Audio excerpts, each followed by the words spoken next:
तो इस वक्त हमारे साथ बेहद ही खास मेहमान जुड़ गए हैं चंद्रिका प्रसाद उपाध्याय जी, जो कि लोक निर्माण राज्य मंत्री है। साहब के बारे में बता दें कि किसानों के हक के लिए संघर्ष करने वाले भारतीय जनता पार्टी के अनुभवी राजनेता चंद्रिका प्रसाद उपाध्याय ने कन्नौज से प्रमुख विकास अधिकारी पद सेवानिवृत्ति के बाद बुंदेलखंड को कर्मभूमि मानकर राजनीति में प्रवेश किया। साथ ही उन्होंने पीडीएस ऑफिसर और भाजपा के पुरोधा डॉक्टर मुरली मनोहर जोशी के साथ पीएस पद पर रहकर भी काम किया है। किसानों के लिए संघर्ष करते हुए और सरल स्वभाव के चलते उन्हें सरकार ने राज्य मंत्री का पद भी दिया। बता दें कि चित्रकूट सदर सीट के रसिन गांव के मूल निवासी चंद्रिका प्रसाद उपाध्याय स्नातक हैं और 1998 से 2004 तक मानव संसाधन मंत्री रहे हैं। डॉक्टर मुरली मनोहर जोशी के पीसी रहे हैं और अप्रैल 2010 में भारतीय जनता पार्टी की सदस्यता लेकर संगठन को जिला स्तर पर मजबूती देने में एकजुट किए गए। तो तत्कालीन बसपा शासनकाल में राजापुर करवी ब्लॉक में किसानों को पानी, सिंचाई, सड़क और बिजली को लेकर पदयात्राएं भी निकाली हैं, धरना प्रदर्शन भी किए हैं। साल 2012 में पार्टी ने टिकट भी दिया, लेकिन वहां से हार गए। इसके बाद उन्हें राष्ट्रीय कार्य समिति में सदस्य और बुंदेलखंड क्षेत्रीय समिति में उपाध्यक्ष भी बनाया गया। तो चलिए उनका स्वागत करते हैं। बहुत स्वागत है आपका न्यूज़ 1 इंडिया पर उपाध्याय जी।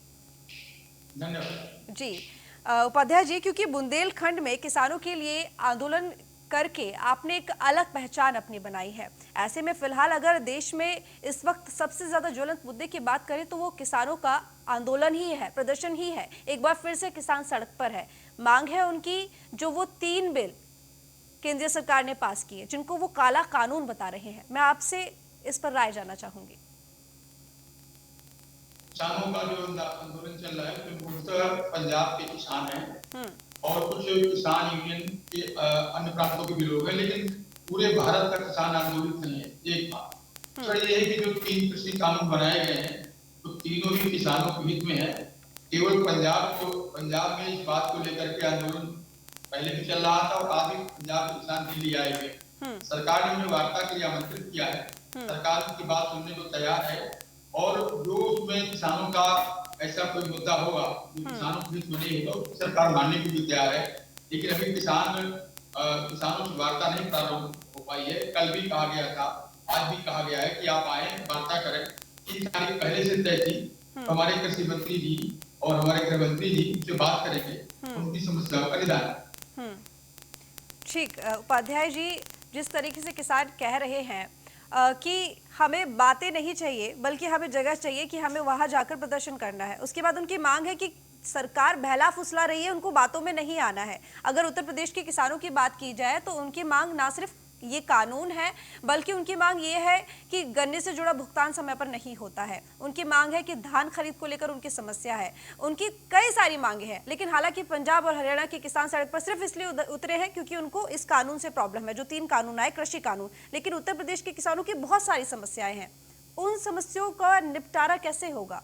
आखिर वो इतने क्यों दुखी है? जब गवर्नमेंट आई सत्ता में तो उन्होंने ये कहा कि किसानों की आय दोगुनी होगी, तो आखिर किसान इतना त्रस्त क्यों है? जहाँ तक किसानों के धान से लेकर बात है, पूरे उत्तर प्रदेश, भारतवर्ष में भी, लेकिन पूरे उत्तर प्रदेश में क्रय केंद्र खुले हुए हैं और जो एमएसपी है वो न्यूनतम समर्थन मूल्य उसमें 18 से 88 रुपए सरकार ने तय किया है और अन्य वर्षों की तुलना में अब तक दोगुनी खरीद भी हो चुकी है। निरंतर क्रय केंद्रों पर किसान अन्न लेकर जा रहे हैं और सरकार उनका धान खरीद रही है। अब ये कुछ थोड़ी बहुत समस्याएं निश्चित रूप से है, वो की समस्याएं करेगी। हमारी सरकार निरंतर किसानों के पक्ष में है, किसानों के हित में काम कर रही है। और जो पंजाब के किसानों की भी आपने बात की, उनका मुख्य मुद्दा है एमएसपी का कि सरकार ये लिख करके दे कि एमएसपी हम नहीं हटाएंगे। न्यूनतम समर्थन मूल्य है, सरकार ने पहले स्पष्ट कर दिया था। इस वर्ष का न्यूनतम समर्थन मूल्य 5 रबी फसलों का और खरीफ में धान का पहले ही तय कर दिया गया है। हर वर्ष से निरंतर लागू रहेगा। इस प्रकार की एक धारणा बना दी गई है कि न्यूनतम समर्थन मूल्य समाप्त हो जाएगा। धारणा के चलते किसान आंदोलित है। मैं समझता हूँ एक बार वो वार्ता की मेज पर बैठ जाएंगे और वो उस बात से संतुष्ट हो जाएंगे, वो स्वतः इस आंदोलन को समाप्त। ठीक उपाध्याय जी, क्योंकि आप लोक निर्माण राज्य मंत्री हैं और साथ ही बुंदेलखंड क्षेत्र में अगर चित्रकूट की बात की जाए तो काफी अति पिछड़ा क्षेत्र वो कहा जाता था और बहुत सारी आजादी के बाद से ऐसी बहुत सारी मूलभूत सुविधाएं थी जिनसे वहां के निवासी जूझ रहे थे। लेकिन जब से आपने लोक निर्माण राज्य मंत्री का पद संभाला, आप विधायक भी है वहां से, तो ऐसे में कितना बदलाव आया है? किस तरीके से आपने उनकी इन समस्याओं पर काम किया, इन समस्याओं से उनको दूर किया? बहुत आपको धन्यवाद ये सवाल पूछने के लिए। हमारे चित्रकूट में पहले दो तीन समस्याएं बहुत प्रमुख थी। एक तो डाकू थे बड़ी संख्या में, और आज योगी जी की नीति के कारण सारे डाकू मार दिए गए और चित्रकूट जिला डाकू विहीन हो गया। नंबर एक। नंबर दो ये है कि हमारे यहाँ जो सिंचाई की व्यवस्था थी वो बड़ी कमजोर थी। तो जो पुराने डैम थे, उन डैम्स में जहाँ नहरें नहीं थी या जो कमियां थी उनको दूर करके आज सिंचाई की जो एग्जिस्टिंग अस्तित्व वाले साधन थे उनको बढ़ाया गया है। दूसरा, हमारे यहाँ 24 बंदियां और 17 बड़े टैंक थे जिनमें बहुत जल रिसाव था, उनके लिए सरकार ने पैसा दे दिया है और उनका रिसाव बंद करने से हजारों एकड़ भूमि सिंचित हो जाएगी। तीसरा, 3 हमारी नई नहरें भी प्रस्तावित हैं। एक तो राजापुर से करबी के लिए, एक रसिन बांध से बलुआ बांध में उसका पानी डालने के लिए, और तीसरा रसिन बांध की जो नहरें उनके एक्सटेंशन के लिए। तो इससे हमारी करीब करीब मुझे ऐसा लगता है कि 1 लाख बीघे से ज्यादा जमीन नई सिंचित हो जाएगी। और हमारे जो मैं भी चित्रकूट विधानसभा की बात करूं तो यहाँ लगभग 100% भूमि सिंचित हो जाएगी। और इसी प्रकार से जो हमारे ट्यूबवेल से पहले नहीं चलते थे, 22 ट्यूबवेल यहाँ लगे हुए हैं, सारे ट्यूबवेल संचालित कर दिए गए।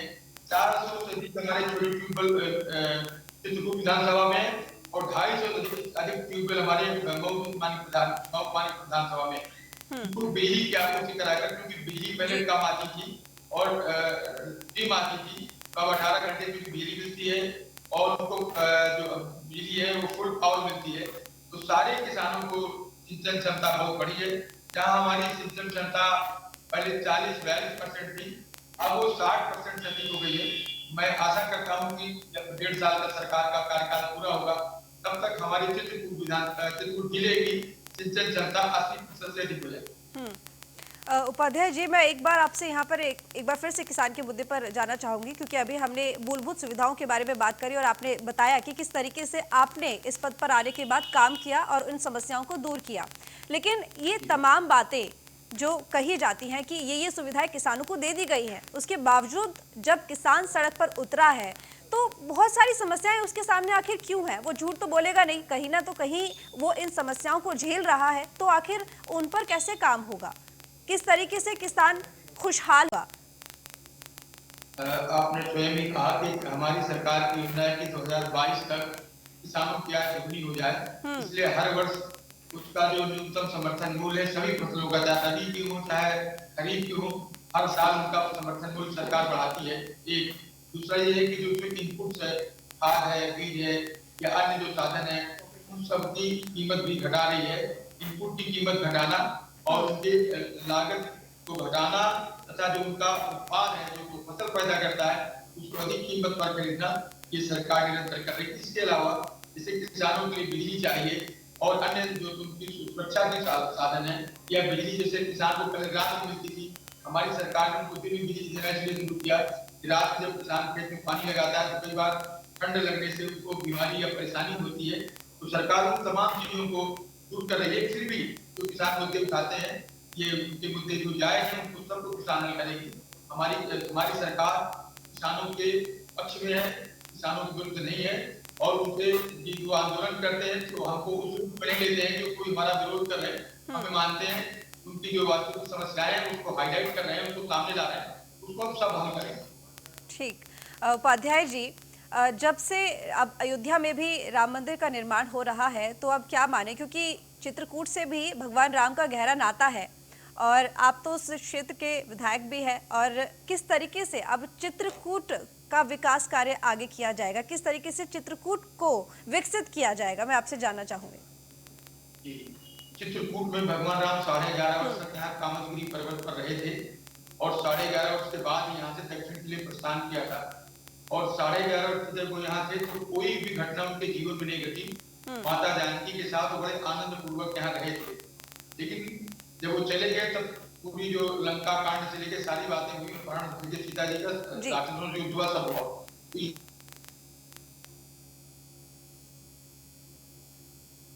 लगता है हमारा संपर्क टूट गया है, कोशिश की जाएगी एक बार दोबारा से संपर्क साधने की।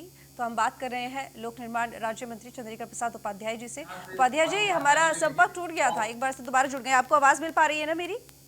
आपकी आवाज मिल रही है। बिल्कुल उपाध्याय जी जी। 11:30 भगवान राम यहाँ कामदगिरी पर्वत पर रहे थे हम्म। और 2.5 वर्ष का ही कार्यकाल बाकी उनका बाद का है। और जब वो यहाँ थे उनको कोई विपत्ति किसी प्रकार की नहीं आई, उनका जो पारिवारिक जीवन था वो भी सुख में था।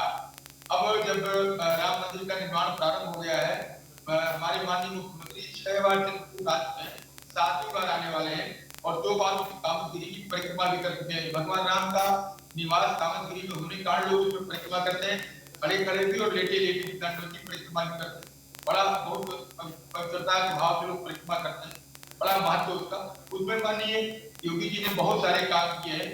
एक तो यहाँ पर एक हवाई अड्डा बनाया जा रहा है जो यहाँ के यात्रियों के आने के लिए और यात्रियों के यहाँ से जाने के लिए पूरे विश्व में एक बहुत सुगम साधन होगा। दूसरा यहाँ एक एक्सप्रेस वे भी बनाया जा रहा है, यहाँ से दिल्ली आप 5 घंटे में पहुंच जाएंगे और एक आवागमन की बेहतरीन सुविधा हो जाएगी। तीसरा, यहाँ डिफेंस कॉरिडोर भी बनाया जा रहा है जो जिसमें यहाँ के हजारों लड़कों को, नौजवानों को, युवतियों को काम मिलेगा, नौकरी मिलेगी। इसके अलावा यहाँ के मार्ग हैं, अभी तक यहाँ पर 110 मार्गों पर काम चल रहा है। चित्रकूट को जोड़ने वाली 3-4 सड़कें जो है वो बहुत बेहतरीन बन गई है। एक तो बेड़ी पुलिया से चित्रकूट तक, दूसरी शिवरामपुर से चित्रकूट तक और तीसरी सड़क जो है सीतापुर चौराहे से लेकर के पीली कोठी तक सारी सड़कों का जाल बिछाया जा रहा है। इसके अलावा और भी जो संपर्क मार्ग है उनको भी टेकअप किया जा रहा है। तो चित्रकूट को चारों ओर से मार्ग जोड़ रहे हैं, चित्रकूट के परिक्रमा के ऊपर शेड बना रहे हैं, यहाँ जो बेसिक फैसिलिटीज के लिए बैरियर्स वगैरह वो बना रहे हैं, यहाँ पर हम फूड प्लाजा भी बना रहे हैं, इसका ब्रिज भी बना रहे हैं अश्विनी नदी के ऊपर। तो ये तमाम सुविधाएं होटलिंग की भी व्यवस्था कर रहे हैं ताकि यात्रियों को आने के लिए सुविधा हो जाए। और यहाँ पर रोप वे भी बनाया हुआ है, लक्ष्मण पहाड़ी पर भी और वहां पर भी बनाया हुआ है, हनुमान धारा पर भी। ये सारी व्यवस्थाएं हम इसलिए कर रहे हैं कि जो भी यात्री यहाँ पर आते हैं, धार्मिक हमारे बंधु आते हैं, उनको किसी प्रकार की कठिनाई न हो, उनकी सुविधा हो ताकि यहाँ पर बार बार आ सकें और यहाँ से बड़े सुखी और आनंदित होकर के जा सकें। न केवल धार्मिक और आध्यात्मिक भाव से, अभी उनको जो आने जाने का है वो भी सुख रहे। उपाध्याय जी, अब जिस तरीके से आपने चीजें बताई है, ऐसे में लगता है कि शायद अब चित्रकूट को भी वो पहचान विश्व स्तर पर पर्यटन स्थल के रूप में मिल जाएगी जो प्रयागराज की है, मथुरा की है, अयोध्या की है। बिल्कुल बिल्कुल बिल्कुल। अभी माननीय योगी जी आए थे, यहाँ वाल्मीकि आश्रम है जहाँ भगवान राम ने जब सीता जी को वन में भेजा था तो वो इसी आश्रम में रही थी, यहाँ से थोड़ी दूर पर है। और उनके दोनों पुत्रों का लालन पालन वहाँ वाल्मीकि आश्रम में हुआ था, लव कुश का। उस स्थान पर अभी योगी जी आए थे और उस स्थान के विकास के लिए जो लगभग 2 करोड़ रुपए दिए हैं, उसमें भी निर्माण शुरू है और उसको भी जितना उसमें पार्क बनाया जाएगा और लव कुश के वाल्मीकि आश्रम से जुड़ी सारी जो गतिविधियां थी, लव कुश का पालन पोषण, सीता जी का वहाँ रहना और वाल्मीकि जी के आश्रम का सारा चित्रण वहाँ किया जा रहा है। मैं समझता हूँ जैसा कि आपने कहा विश्व शांति से निश्चित रूप से स्थापित होगा। ठीक, बिल्कुल। अब आप यहाँ पर कौशाम्बी जिले के प्रभारी भी हैं और साथ ही वो यहाँ पर डिप्टी सीएम केशव प्रसाद मौर्य का गृह जनपद भी है, तो कभी आपको काम का प्रेशर फील हुआ है क्या? तो सर निश्चित रूप से हमारे केशव जी वहाँ के रहने वाले हैं, लेकिन ऐसा कभी नहीं लगा क्योंकि एक दल के लोग हैं, विचारधारा के लोग हैं, एक ही प्रकार का काम विकास का सब चाहते हैं। और कौशाम्बी जिला निश्चित रूप से केशव जी की उपस्थिति के कारण गतिविधियां ज्यादा हुई, ज्यादा विकास हो रहा है। अभी प्रयाग से लेकर कौशाम्बी तक जो वहाँ का एयरपोर्ट है प्रयाग का, एक 6 लेन का मार्ग निर्मित हो रहा है और कौशाम्बी में जो बौद्ध और जैन तीर्थ है उनके विकास के लिए भी सारी परियोजनाएं लाई गई है। तो कौशाम्बी भी बहुत विकसित हो रहा है और निश्चित रूप से इसमें माननीय योगी के साथ साथ माननीय केशव जी का भी बड़ा योगदान और उनसे साथ रहने से हमको सहयोग मिला, कभी प्रसन्न नहीं। आप मुख्य विकास अधिकारी के पद से रिटायर हुए हैं और अब आप लोक निर्माण राज्य मंत्री हैं, तो क्या वहां के एक्सपीरियंस से आपको इस वाले पद पर कितना फायदा होता है? किस तरीके से उस एक्सपीरियंस को यहाँ पर उसका लाभ उठा पाते हैं? निश्चित रूप से जो शुद्ध राजनीति से प्रारंभ से लोग आते हैं और जो लोग सेवा में रहते हैं, दोनों के कार्य प्रणाली में थोड़ा अंतर होता है। ईश्वर की कृपा से मुझे क्योंकि दोनों जगह काम करने को मिला, तो ये मैं महसूस करता हूँ कि जैसे भी प्रारंभिक किसानों का सवाल पे आपने कहा था कि योजनाएं आती हैं, बजट भी आता है, लेकिन जो डिलीवरी सिस्टम है जी। तिजोरी में कहीं ना कहीं लोगों को अड़चन आती है, और जो एटीट्यूड होता है तंत्र का, ब्यूरोक्रेसी का, वो कहीं न कहीं आड़े आता है। हम्म। कि मैं उसमें बहुत लंबा समय मैंने बिताया है, उसको मैं समझता हूँ। उस दृष्टिकोण को मैं सामंजस्य से बैठा करके लोगों को जो भी योजनाएं मिली है उनको आसानी से मिल जाए, या जो विकास के काम होने हैं, उन परियोजनाओं का निर्माण कैसे हो, सारी चीजों में निश्चित रूप से मेरे पुराने कार्य का अनुभव का लाभ मुझे मिलता है, और उससे हमारा जो मार्ग है उसको कम। ठीक। उपाध्याय जी, मैं आपसे पूछना चाहूंगी कि अब हाल ही में विधान परिषद चुनाव नजदीक है, ऐसे में इस वक्त पार्टी की क्या स्थिति है और क्या तैयारियां हैं? पार्टी की तैयारियां, ये मैं आपको बताऊं कि जो 11 चुनाव हो रहे हैं सीटों के, इसके पहले पार्टी कभी भी लड़ती नहीं थी। ये शिक्षक और स्नातक चुनाव लड़ते थे, लेकिन अभी हमारी पार्टी ने निर्णय लिया कि हम यहाँ पर अपने प्रत्याशी उतारेंगे, और सभी 11 सीटों पर भारतीय जनता पार्टी ने अपने प्रत्याशी उतारे हैं। मैं यदि यहाँ की बात करूँ चित्रकूट की, तो यहाँ भी हमारे प्रयाग से लेकर के झांसी तक के का जो क्षेत्र है, इसमें दत्त जी लड़ रहे हैं। और ये चुनाव इस बार पहली बार ये हो रहा है कि पार्टी चुनाव लड़ रही है। पहले प्रत्याशी लड़ता था, पार्टी उसका सहयोग करती थी। इस बार प्रत्याशी सहयोग कर रहा है, पार्टी चुनाव लड़ रही है।